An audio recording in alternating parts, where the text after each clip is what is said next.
Vladimir Putin. There was a major party candidate whose top aides were making millions out of their business relationships with Vladimir Putin. But that candidate was Hillary Rodham Clinton.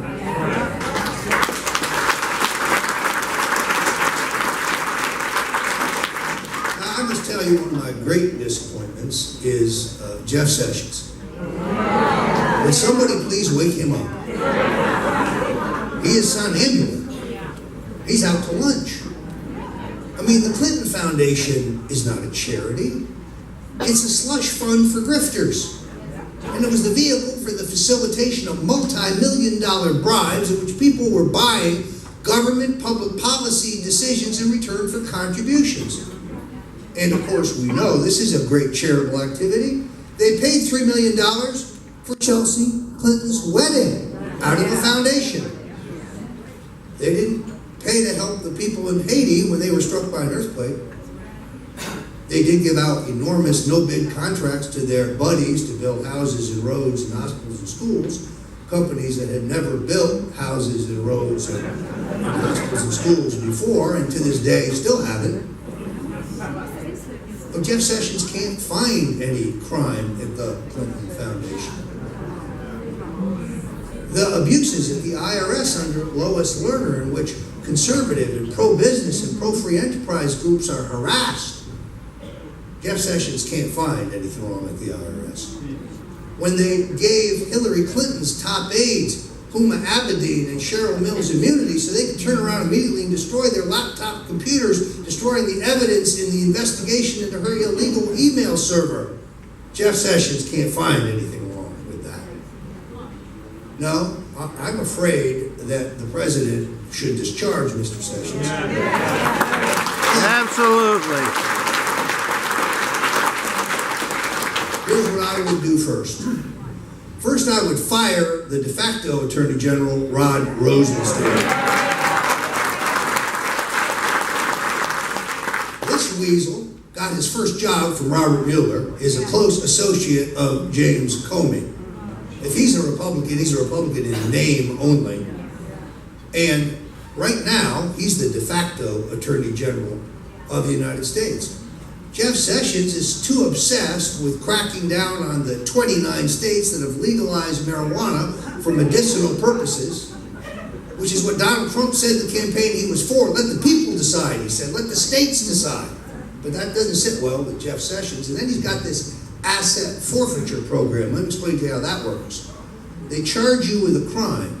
But before you've gone to trial, before you've been convicted, they take everything. Your cars, your homes, your bank accounts, everything you own.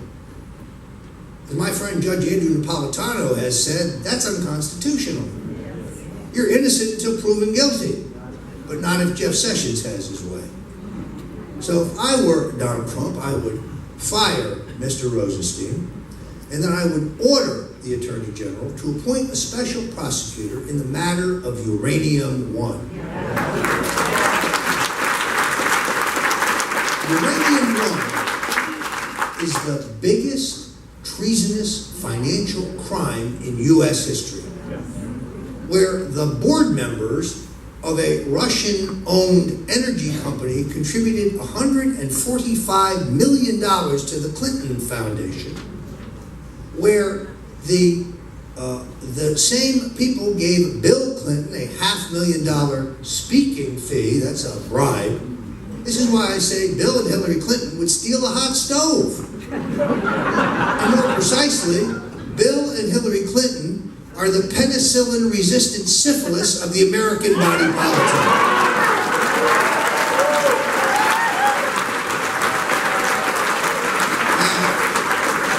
Now, as you know, I worked for President Richard Nixon. He ended the war in Vietnam on a faster timetable than the Pentagon wanted. He reached an arms limitation agreement with the Soviet Union. He opened the door to China, and then he skillfully played them off against each other. He desegregated the public schools without bloodshed or violence. No, it wasn't Lyndon Johnson, it wasn't John F. Kennedy, it was Richard Nixon.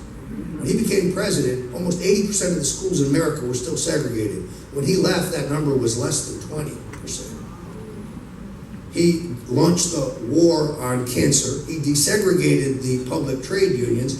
He saved Israel from annihilation in the 1973 Yom Kippur War over the objections of Henry Kissinger, over the objections of the Pentagon, over the objections of his own national security apparatus. He also made egregious mistakes. And it's true, folks, I do have a tattoo of Richard Nixon on my back. It's about the size of a grapefruit. Just his face, halfway between my shoulder blades. Yes, you could say I'm the only guy you know with a dick on the front and the back. And other than the fact that this really seems to irritate liberals, it's there as a personal reminder to me. In life, when things don't go your way, when you are defeated, when you suffer setbacks, when you are discouraged, when you want to give up, then you got to get back in the game. See, the story of Nixon is a story of persistence. It's a story of resilience. It's a story of coming back against enormous odds and never quitting. I think it was Nixon who said, "A man is not finished when he is defeated. He is only finished when he quits." Well, I will never quit.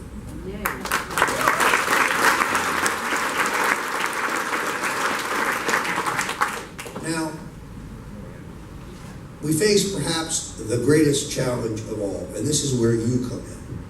You see, 2016 was the first time in American history that the mainstream media stranglehold, that their monopoly on political discourse was broken.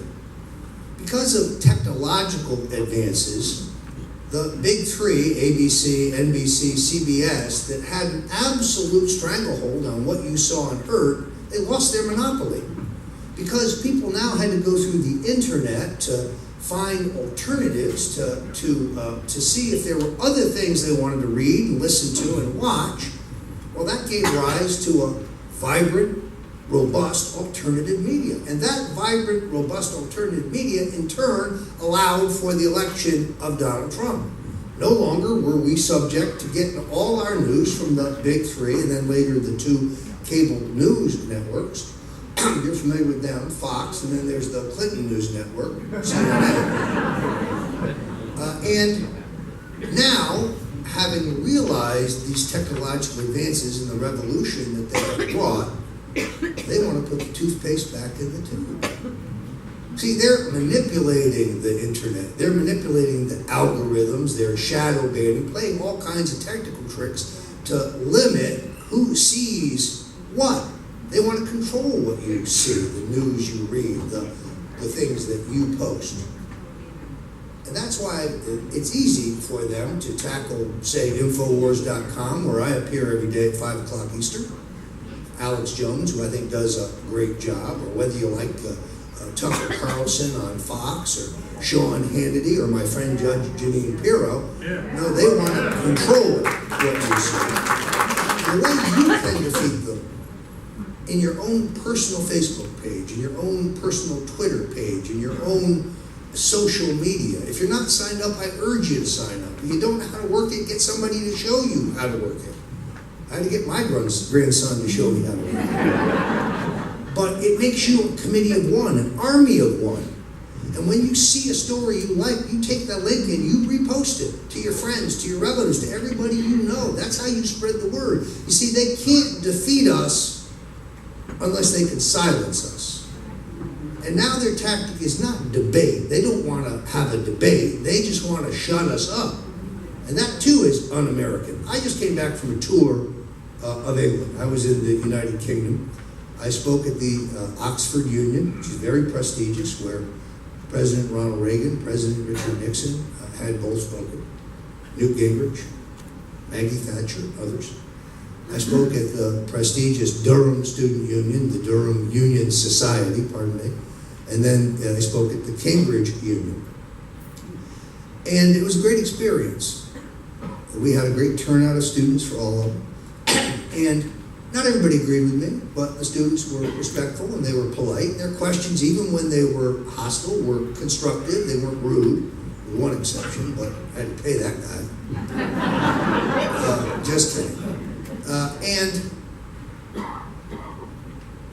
it's clear there, too, that as soon as I spoke, the BBC, I did a radio show, The Guardian, the biggest newspaper in the country, had an editorial that said, letting Roger Stone speak is eroding democracy.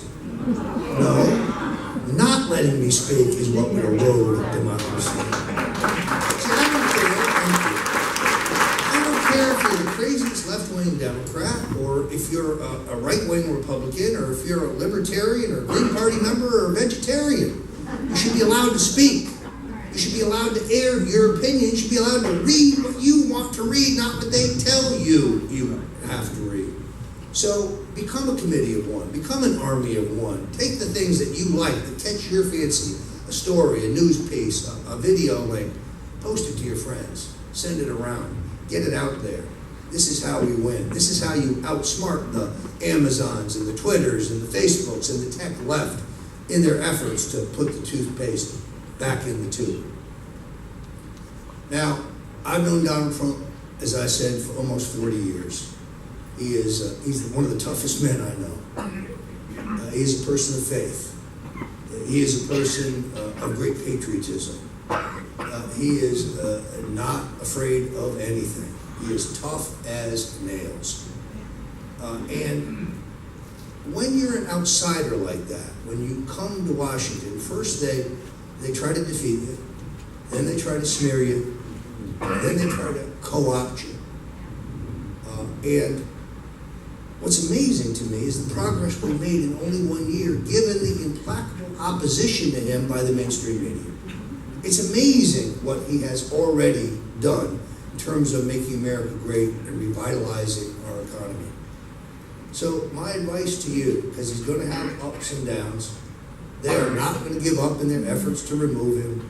This guy Mueller, who's been exposed as a partisan hitman, as a guy whose entire investigation is motivated not by facts or by law, but by animus towards the President of the United States, deep-seated enmity over his election, and a resolve to do what they could not do at the ballot box, to remove him. Keep faith with the President of the United States. Do not abandon him. Stay with him, and he will stand up for you. Thank you very much.